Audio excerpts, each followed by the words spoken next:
نحمده ونصلي ونسلم على رسوله الكريم اما بعد فاعوذ باللہ من الشیطان الرجیم بسم اللہ الرحمن الرحیم۔ میرے واجب الاحترام میرے عزیز دوستوں، بزرگوں، بھائیوں، واقعہ کربلا کی داستان چل رہی تھی کہ حضرت امام حسین رضی اللہ تعالیٰ عنہ مدینہ منورہ کے اندر آئے اور وہاں پر جو ہے خطوط کا سلسلہ شروع ہو گیا۔ مکہ کے اندر جو شروع تھا، یہ خطوط اتنی تعداد کے اندر آئے، اتنی زیادہ تعداد کے اندر آئے۔ خطوط کے اندر لکھا گیا ہے کہ اے ابن رسول آپ آئیں ہمارے پاس، ہماری فوج آپ کے ساتھ ہے، ہم لوگ آپ کے ساتھ ہیں، ہم لوگ جو ہے آپ کے ساتھ ہاتھ پہ بیعت کرنا چاہتے ہیں، ہم کسی اور کو جو ہے خلیفہ ماننے کے لیے تیار نہیں، اپنے اوپر حکمران ماننے کے لیے تیار نہیں، لہٰذا آپ آئیں، ہم آپ کے اوپر ہاتھ بیعت کریں گے، تن من دن آپ کے اوپر قربان کر دیں گے۔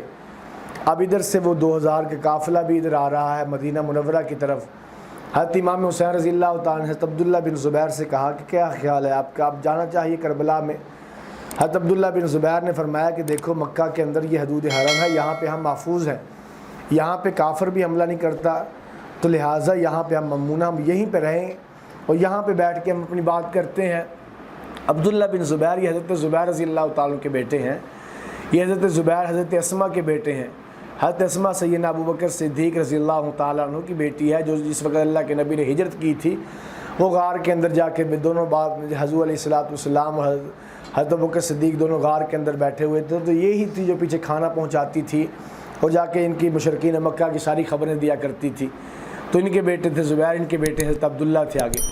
حضرت عبداللہ نے فرمایا کہ دیکھو میں تو یہی مشورہ دوں گا کہ آپ یہیں پہ رہیں، لیکن حضرت امام حسین رضی اللہ تعالیٰ نے فرمایا کہ نہیں، اب وہ لوگ جو ہے بار بار اصرار کر رہے ہیں، تو لہٰذا ہمیں جانا چاہیے۔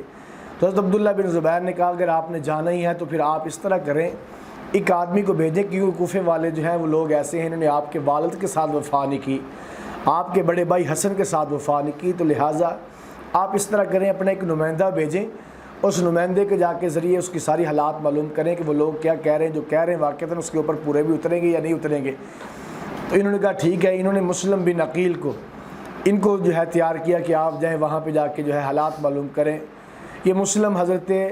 علی رضی اللہ تعالیٰ عنہ کے بھتیجے ہیں، حضرت عقیل حضرت علی کے بھائی تھے، عقیل کے بیٹے مسلم ہے، اور یہ حضرت امام حسین رضی اللہ تعالیٰ عنہ کے سگے کزن لگتے ہیں۔ تو لہٰذا انہوں نے ان کو تیار کیا کہ آپ جائیں وہاں کے جا کے حالات معلوم کر کے آئیں، پھر ہمیں خبر دیں، ہم ادھر سے سفر شروع کریں گے۔ ادھر سے یہ 2000 کا لشکر جو ادھر عمر بن سعید نے بھیجا تھا، جو ولید بن عتبہ کو ہٹانے کے بعد گورنر بنایا تھا، اس نے 2000 کے لشکر کو گرفتار کرنے کے لیے، پکڑنے کے لیے اور بیعت لینے کے لیے بھیجا تھا۔ تو ان حضرات نے ان کے ساتھ جو ہے مقابلہ کیا، مقابلہ کر کے اس لشکر کو واپس کر دیا، شکست دے کے واپس بھیج دیا۔ ان کے ہاتھ کے اندر یہ حضرات نہ آئے، نہ ان کی جو ہے اس نے بیعت لے سکا، نہ ان کو شکست دے سکا، وہ لشکر واپس چلا گیا۔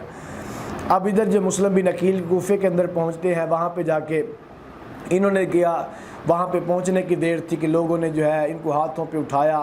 لوگوں نے نعرے لگائے، ان کے مسلم بن عقیل کے نعرے لگائے، اور نعرے لگانے کے بعد بڑا شاندار استقبال کیا۔ شاندار استقبال کرتے کرتے پھر ان کو مختار جو ہے نام آدمی کے گھر کے اندر یہ انہوں نے جو ہے ٹھہراؤ کیا۔ وہاں پہ لوگ آنا شروع ہو گئے، ان کے اوپر ہاتھ کے اوپر بیعت کرنی شروع کر دی، بیعت کرتے جا رہے، کرتے کرتے 12000 سے زیادہ لوگ آئے، انہوں نے آ کے ان کے ہاتھ کے اوپر بیعت کر دی۔ اب جب ان کے ہاتھوں کے اوپر بیعت کی، انہوں نے کہا واقعی لوگ یہ جیسے کہتے تھے ویسے ہی انہوں نے کیا ہے، کہ واقعی لوگ اپنی بات کے اندر پکے ہیں، یہ نعرے لگا رہے، صحیح زبانوں میں ہمارے ہاتھ میں بیعت کر رہے ہیں۔ ادھر اس وقت کوفے کے جو گورنر تھے وہ تھے نعمان بن بشیر رضی اللہ تعالیٰ، یہ صحابی رسول اللہ نعمان بن بشیر، اور یہ بڑے خطیب آدمی بھی تھے، حضور علیہ السلام کے صحابی بھی ہیں اور خطیب بھی تھے۔ تو انہوں نے جو ہے ان کو پتہ چلا کہ اس طرح جو ہے مسلم بن عقیل آئے ہوئے ہیں، وہ لوگوں سے بیعت لے رہے ہیں، تو انہوں نے خطبہ بھی دیا وہاں پر کہ لوگوں آپ ایسا نہ کریں، آپ پھر حالات خراب کرنا چاہتے ہیں، کیونکہ ان کے سامنے تھے جو حضرت علی رضی اللہ تعالیٰ عنہ اور حضرت امیر معاویہ رضی اللہ تعالیٰ عنہ کے دور کے اندر یہ لڑائی ہو چکی ہے، اور اس طرح مسلمان پھر شہید بھی ہوئے تھے۔ فرمایا تم پھر دشمن کو جو ہے وہ ہوا نہ دو، دشمن اس طرح پھر کرنا یہ چاہتا ہے کہ لوگ جو ہے نقصان پھر پہنچانا چاہتا ہے اسلام کو، لہٰذا آپ نہ کریں، اب جو بن گیا ہے اس کی جو ہے حکومت کو تسلیم کر لیا جائے، آپ اس طرح نہ کریں۔ اور جو ہے انہوں نے یہ خطبہ دیا، لوگوں کو سمجھایا، لیکن خیر لوگ جو ہے اپنی بات پہ قائم رہے، انہوں نے مسلم بن عقیل کے ہاتھوں پہ بیعت کی، ان کی بات نہ سنی۔ تو ادھر جو ہے یزید کو پتہ چلا، یزید کو مشورہ دینے والے کسی نے مشورہ دینے والے نے کہا کہ آپ اس طرح کریں، عبید اللہ بن زیاد کو بھیجیں وہاں پہ، یہ عبید اللہ بن زیاد جو ہے یہ ان کا یزید کا رشتہ دار ہی تھا، اور یہ جو اس وقت بصرہ کے اندر گورنر تھا بڑا ظالم قسم کا آدمی تھا، یہ انسان نہیں تھا، بڑا ظالم انسان تھا، کوئی اس کے دل کے اندر دل نام کی چیز نہیں تھی، نرمی والی اس کے اندر بات نہیں تھی، اور خاندان رسول حضور علیہ السلام کے خاندان کی نفرت اس کے دل کے اندر بھری ہوئی تھی۔ تو اس نے کہا کہ آپ عبید اللہ بن زیاد کو وہاں پہ بھیجیں، تو یزید نے اس بات کو پسند کیا۔ اس یزید نے عبید اللہ بن زیاد کو حکم دیا کہ آپ جائیں اور جا کر جو ہے اس کوفے کے گورنر آپ بن جائیں، نعمان بن بشیر کو معزول کر دیں، اس لیے کہ نعمان بن بشیر صحابی رسول تھے، اس وجہ سے انہوں نے کہا کہ میں ان کا جو ہے حضور علیہ السلام کی آل کے اوپر زور زبردستی میں نہیں کر سکتا۔ ان کو معزول کر دیا گیا، عبید اللہ بن زیاد گورنر بن گئے۔ اب جب عبید اللہ بن زیاد جو ہے آیا بصرہ سے چلا، اب بصرہ سے چلنے سے پہلے کے بعد یہ سمجھو کہ حضرت امام حسین رضی اللہ تعالیٰ نے خط بصرہ کی طرف بھی لکھا کہ بصرے والوں سے کہا کہ دیکھو یزید ہمارے اوپر حکمران بن گیا، لہٰذا آپ ہمارا ساتھ دیں، جو ہے ہم کلمہ حق بلند کرتے ہیں، آپ ہمارا ساتھ دیں تو اس ظالم کی حکومت سے جو ہے نجات پاتے ہیں۔ یزید کا کردار یہ ہے، یہ جو باتیں ان کے سامنے تھی امام حسین رضی اللہ تعالیٰ کی، وہ بصرہ کو خط لکھا۔ اب بصرہ والوں نے جب امام حسین رضی اللہ تعالیٰ خط پڑھا تو خط پڑھنے کے بعد بصرہ والے دو جو ہے پریشانیوں کا شکار ہو گئے۔ ایک تو انہوں نے کہا ہو سکتا ہے کہ یہ یزید کی یا عبید اللہ بن زیاد کی چال ہو، وہ دیکھنا چاہتے ہوں کہ میں دیکھوں کون کون لوگ امام حسین کے ساتھ ہیں، پھر ہم ان کے اوپر ظلم کریں، ان کے قتل کروا دیں۔ تو ایسا تو نہیں ہے کہیں یہ انہوں نے خود خط لکھ کے ہمیں نام نیچے حضرت امام حسین کا لکھوا دیا، تو لہٰذا یہ بھی ہو سکتا ہے اور یہ بھی ہو سکتا ہے یہ امام حسین رضی اللہ تعالیٰ نے لکھا ہو، لیکن کیسے مانیں، کوئی ایسا ہمارے پاس ٹھوس ثبوت دلیل بھی نہیں ہے۔ تو انہوں نے یہ کیا، انہوں نے جو ہے وہ خط پکڑا، ڈرتے ہوئے عبید اللہ بن زیاد کو دے دیا کہ یہ خط آیا، یہ آپ کی طرف سے، یہ کہاں سے ہے؟ عبید اللہ بن زیاد جب یہ خط دیکھا اس نے کہا اچھا امام حسین نے یہاں بھی خط لکھ لیے ہیں۔ اس نے پھر لوگوں کو جمع کر کے اس نے کہا دیکھو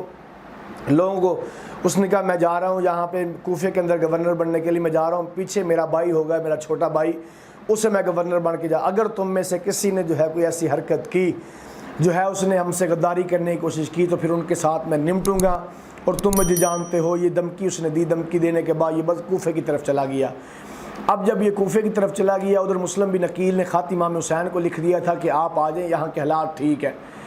اب ادھر سے یہ خط ادھر چلا گیا تھا، ادھر سے عبید اللہ بن زیاد چل پڑا ہے۔ اب جب عبید اللہ بن زیاد کوفے کے اندر داخل ہوا، لوگ امام حسین رضی اللہ تعالیٰ کی صورت سے اتنے واقف بھی نہیں تھے،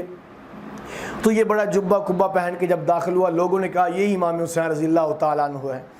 تو لوگوں نے بڑا شاندار استقبال کیا، لوگ اس کے آگے پیچھے اور نعرے لگا رہے ہیں کہ یہ جو ہے مرحبا ابن رسول اللہ، مرحبا ابن رسول، اس کے نعرے لگائے کہ مرحبا مرحبا، نعرے لگانے شروع کر دیے حضرت حسین رضی اللہ تعالیٰ کے نعرے پہ۔ یہ نعرے لگاتے جا رہے ہیں اور یہ اندر سے جو ہے جلتا جا رہا ہے اور غصے کے اندر جو ہے پگھلتا جا رہا ہے، غصے کے اندر آ رہا ہے کہ اچھا یہاں پہ اتنا اس کا ہولڈ جما لیا ہے امام حسین رضی اللہ تعالیٰ کے۔ مسلم بن عقیل نے چلتے چلتے یہ نعمان بن بشیر کے گھر کے دروازے پہ گئے، وہاں پہ جا کے دستخط دی، لوگوں کا ہجوم دے کے نعمان بن بشیر سمجھ گئے کہ شاید امام حسین رضی اللہ تعالیٰ عنہ وہ آگے ہیں۔ تو لہٰذا نعمان بن بشیر نے فرمایا کہ آپ اس طرح کریں، آپ واپس چلے جائیں، یہ حالات خراب ایسے ہو جائیں گے تو پھر حالات میرے لیے روکنا بھی مشکل ہو جائیں گے، میں آپ کے سامنے نہ آپ کے ساتھ لڑ سکتا ہوں، نہ میں آپ کے ساتھ جو آپ کو زبردستی کر سکتا ہوں، نہ آپ کو قید کر سکتا ہوں، اس لیے کہ نبی کا خاندان ہے۔ اس نے آگے سے کہا دروازہ کھولو، میں حسین نہیں ہوں، میں عبید اللہ بن زیاد ہوں، میں یہاں کا گورنر بن گیا۔ دروازہ کھولا، اندر گئے، انہوں نے جا کے رکا دکھایا یزید کا کہ میں جو ہے یہاں کا گورنر ہوں، تو یہ معزول کر دیا گیا، لہٰذا وہ معزول ہو گئے۔ پھر عبید اللہ بن زیاد کھڑا ہوا، اس نے لوگوں کے سامنے اعلان کیا، اس نے کہا دیکھو اگر تم میرے ساتھ صحیح رہو گے، میری جو ہے بات مانو گے، میں تمہارے ساتھ باپ کا سلوک کروں گا، اگر میرے ساتھ تعاون کرو گے، میرے ساتھ چلو گے، میں تمہارے ساتھ بڑے بھائی کا سلوک کروں گا، لیکن اگر تم نے میرے ساتھ غداری کی، دشمنی کی، تو یاد رکھو میں پھر تمہارے وہ حشر کروں گا، تمہاری نسلیں یاد رکھیں گی۔ یہ اس نے دھمکی دی۔ اب ادھر سے جو ہے جو ہے حضرت حسین رضی اللہ تعالیٰ جو ہے مسلم بن عقیل یہ جو تھے یہ مختار کے گھر کے اندر تھے، تو وہاں سے جب انہوں نے یہ اعلان سنا تو انہوں نے پھر یہ گھر چینج کیا، کس گھر کے اندر گئے، کہاں پر انہوں نے رہائش اختیار کی، اس کے اوپر بات میں انشاءاللہ اگلی ویڈیو کے اندر کار کروں گا۔ دعا ہے کہ اللہ کی ذات ہم سب کو صحیح معنوں میں سمجھ نصیب فرما دے۔ وما علینا الا البلاغ المبین۔